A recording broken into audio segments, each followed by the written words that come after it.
you say anything about my hair, you're anti-black. Hi everybody, it's Liz. How you doing? Hopefully you're having a wonderful day. So listen, this is a very random, like, off the cuff type of video because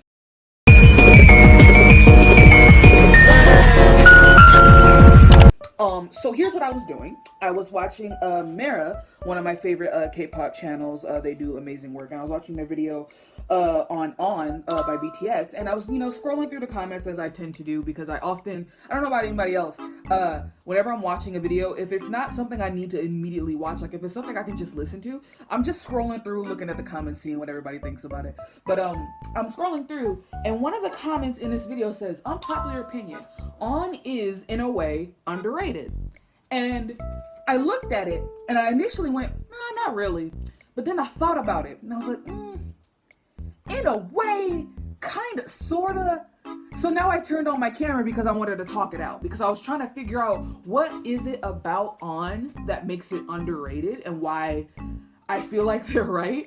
But I want to talk it out like with y'all. So hear me out, right? This is my mind process. This is my thought process, right? Initially, when you hear the term On is underrated, you will probably say no, just given how successful MOT7 as an album and has that whole era, just given how successful that fucking era was, you probably wouldn't think that that's underrated. But I feel like,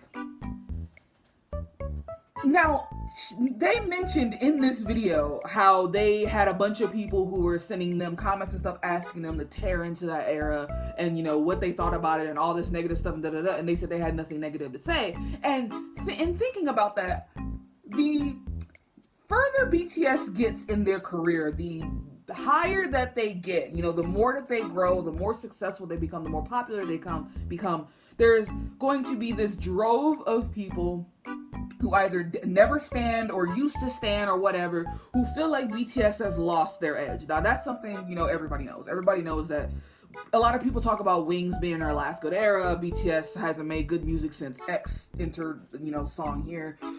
That's a whole thing. And I feel like there was a lot of that energy during MOT7 era. There's still a lot of that energy now, but there was a lot of that energy during MOT7, and I think it was because people weren't listening.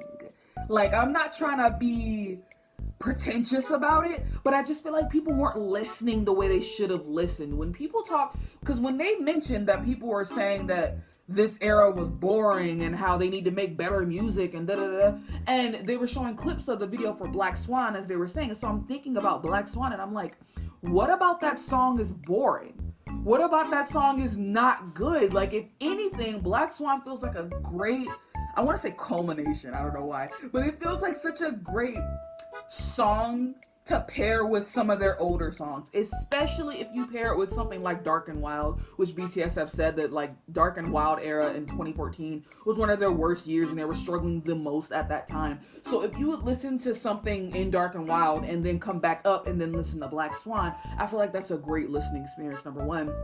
But number two, it also shows how far BTS have come since then, how far BTS have come from that whole, I don't know, I don't want to ramble about the same old, BTS used to come from nothing and now they're the biggest stars in the world. That's been, we all know that. In my opinion, I think On is probably my favorite BTS title track at this point. Now, I've gone through it trying to tell y'all what my favorite title track is, and at this point, I think I've settled and I've come to a conclusion that I think On is BTS's best title track. Not only is it musically incredible, choreographically amazing, the writing, the lyricism, everything is incredible, but the message of On, it can relate to a lot of people. Like, not only is it a story that relates to BTS and also relates to the whole thing of, Black Swan and BTS's whole thing, which is something I saw someone say, in the comments of this video. They said the fact that they're scared they'll lose their passion instead of their fame says a lot, which is a big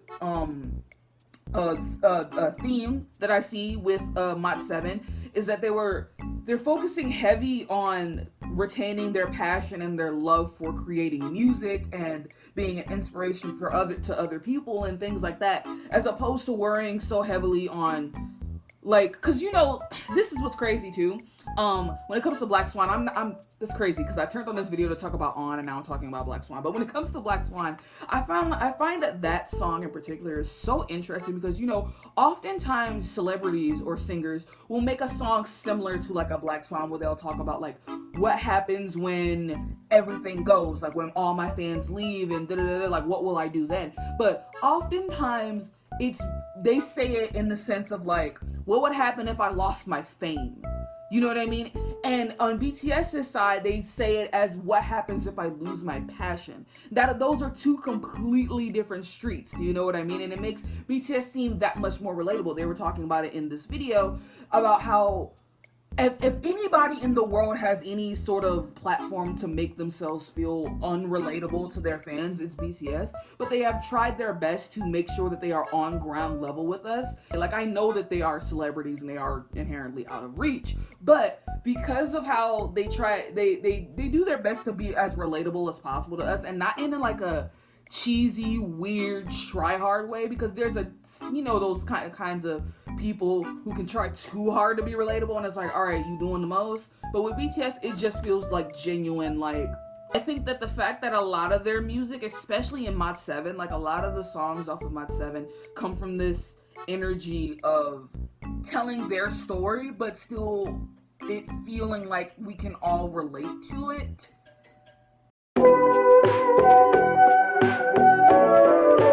Finish my point. Basically, what I was trying to say is that I think that Mod 7, in a way, is one of BTS's most underrated albums, period.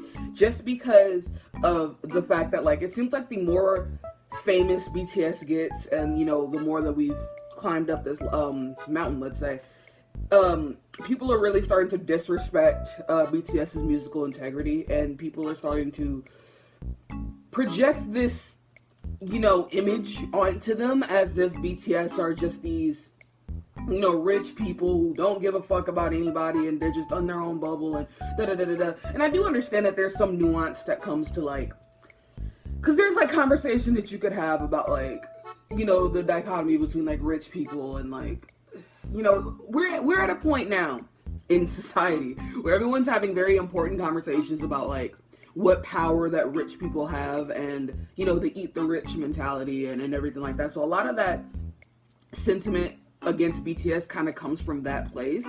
And in a way, I can't necessarily be mad at it, but the way some of y'all go about it is a little bit weird, because it's like y'all are trying to force this idea onto BTS as if they are like these heartless, like cold corporate, like rich people or whatever. And you know, far be it from me to make a big ass assumption, because we don't know BTS. We just only know what they show us via, you know, their lives and the constant, you know, the shows that we've watched and, you know, all that stuff. We only know like 15% of who BTS truly are. But BTS haven't done anything, in my personal opinion, to make me feel like they are disingenuous. So therefore, when they tell their stories, I listen because I don't feel like it's disingenuous. I don't feel like they're trying to sell me a product, because that was a big contention. A lot of people thought that the whole Love Yourself campaign in general was just BTS trying to sell us something, which is kind of like wild, because it's like, I understand that idea. Like, I guess, sure, like there is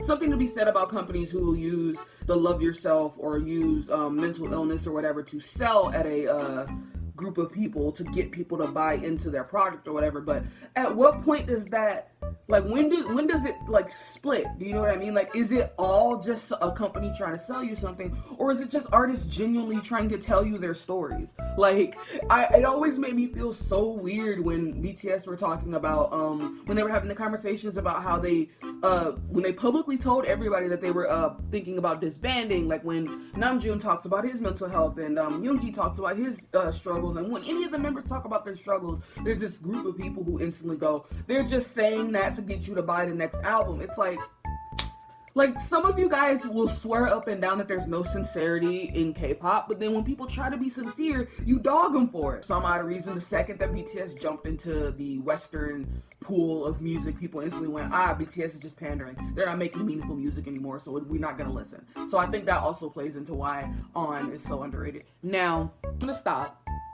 Sorry for the random ass video. Hopefully you enjoyed it though. Thanks for watching. If you guys want to join my Discord, you can do that. Thanks, guys. Bye. I'm gonna go wash my face and shit. Jesus Christ. Ooh, I want your love.